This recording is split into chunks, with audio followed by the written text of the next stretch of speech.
The weekends and evenings are the hardest.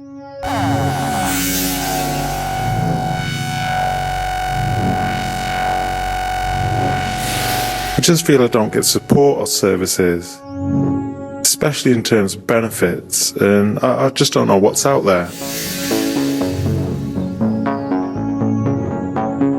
In the main, families just cope, but giving them a little bit of help can make a huge difference.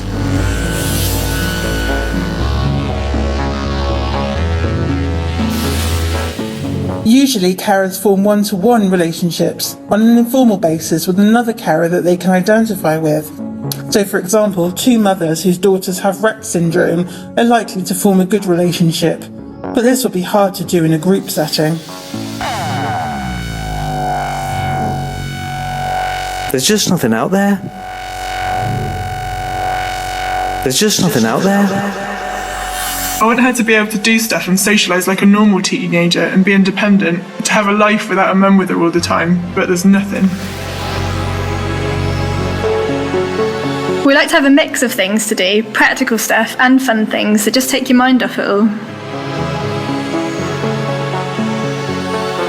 It just seems to me that in your darkest hour, there's no one to turn to, and I'm quite a strong woman.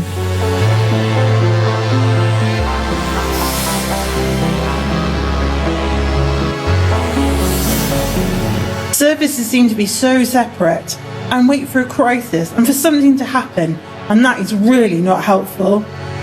And that's not helpful in terms of the young person's well-being, the family, and the agencies that have to pick this up later.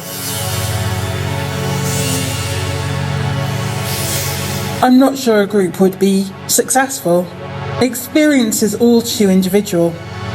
Thinking about the cause of the PMLD, for example, if you had two people with a different cause, then the group might not be successful.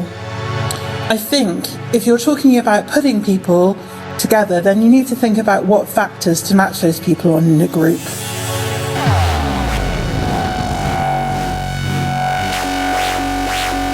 The changes to benefits are just a frigging nightmare. It's part of my job to keep up to date with it, to support other families, but can I keep up with myself? I can't. It's just do as I say, not as I do, and it makes me feel so incompetent. Tea and biscuits are absolutely bloody essential. You don't be having a group without tea and biscuits now. Who do you go to in a crisis? I thought the focus should be on prevention rather than crisis intervention. What do I find helpful from professionals? My personal experience is very little. With my own child, having become aware that there was a problem and asking for help from many professionals such as educationists, doctors, GPs, health professionals, I found very little help.